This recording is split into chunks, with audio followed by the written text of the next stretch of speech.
Nara Lokesh deputy CM కావడం ఖాయమైందా? పవన్ తో పాటు లోకేష్ ఉప ముఖ్యమంత్రిగా ఉండబోతున్నారా? టీడీపీ క్యాడర్ కోరికను చంద్రబాబు నెరవేరుస్తారా? లోకేష్ డిప్యూటీ సీఎం అయితే పవన్ కళ్యాణ్ పరిస్థితి ఏంటి? ఇప్పుడు ఇదే అంశం కూటమి ప్రభుత్వంలో చర్చనీయాంశమైంది.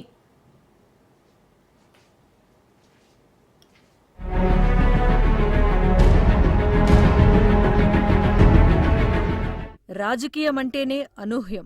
ఎవరిని ఎప్పుడు ఏ పదవులు వరిస్తాయో తెలియదు. కొందరు పదవులు రావటం లేదని బాధపడుతూ ఉంటే మరికొందరికి మాత్రం పదవుల్లో ప్రమోషన్లు కూడా దక్కుతూ ఉంటాయి. ఇప్పుడు అలాంటి జాబితాలోనే మంత్రి లోకేష్ ఉన్నట్టుగా తెలుస్తోంది. చంద్రబాబు తనయుడు మంత్రి లోకేష్ కు డిప్యూటీ సీఎం పదవి దక్కుతుందనే వార్తలు ఏపీ రాజకీయాల్లో హాట్ టాపిక్ గా మారింది.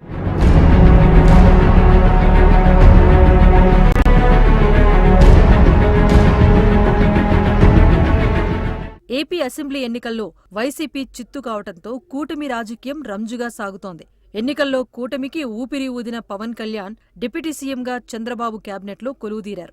ఆయనతో పాటు నారా లోకేష్ కీలక శాఖలకు మంత్రిగా బాధ్యతల్ని చేపట్టారు. నాటి నుంచి ప్రభుత్వంలో లోకేష్ కీలకంగా మారారు. ఒకవైపు పవన్ కళ్యాణ్ నిత్యం వార్తల్లో ఉంటున్నప్పటికీ లోకేష్ మాత్రం తెరవెనుక మంత్రాంగానికే పరిమితమయ్యారు. కరడుగట్టిన టీడీపీ నేతలు మాత్రం నారా లోకేష్కు ఏం తక్కువ, ఆయనను డిప్యూటీ సీఎంగా చేయొచ్చన్న అభిప్రాయాన్ని వ్యక్తం చేస్తూనే ఉన్నారు.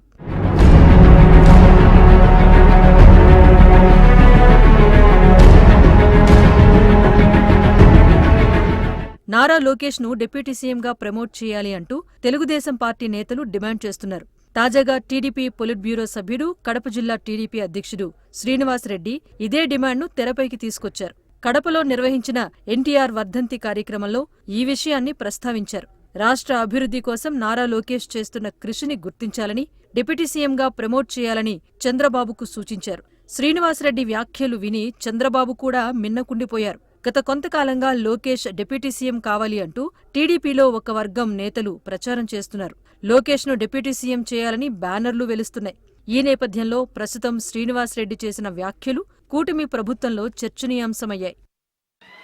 43 సంవత్సరాల్లో తెలుగుదేశం పార్టీ ఆవిర్భవించిన తర్వాత 3వ తరం నేత మన పార్టీలోకి వచ్చారు, నారా లోకేష్ గారు. మరి పార్టీకి భవిష్యత్తులో యువతకు ఒక భరోసా ఇవ్వాలన్నా, పార్టీకి భరోసా ఇవ్వాలన్నా నారా లోకేష్ గారిని డిప్యూటీ సీఎంగా ప్రమోట్ చేయాలని చెప్పి మేమందరం కూడా కోరుకుంటున్నాం సార్. దీనివల్ల పార్టీకి బ్రహ్మాండమైన భవిష్యత్తు ఉంటుంది. అన్ని రకాలుగా యువతను ప్రోత్సహించే విధంగా ఆయన ఈరోజు ఐటీ రంగానికి కానీ, పారిశ్రామిక రంగానికి కానీ, అనేక సంస్థలు రాష్ట్రానికి తీసుకొచ్చే దాంట్లో కానీ ఆయన చేస్తున్న కృషిని ప్రజలందరూ గమనిస్తున్నాం. వైసీపీ హయాంలో వైఎస్ జగన్ 5గురికి డిప్యూటీ సీఎంలుగా అవకాశం కల్పించారు.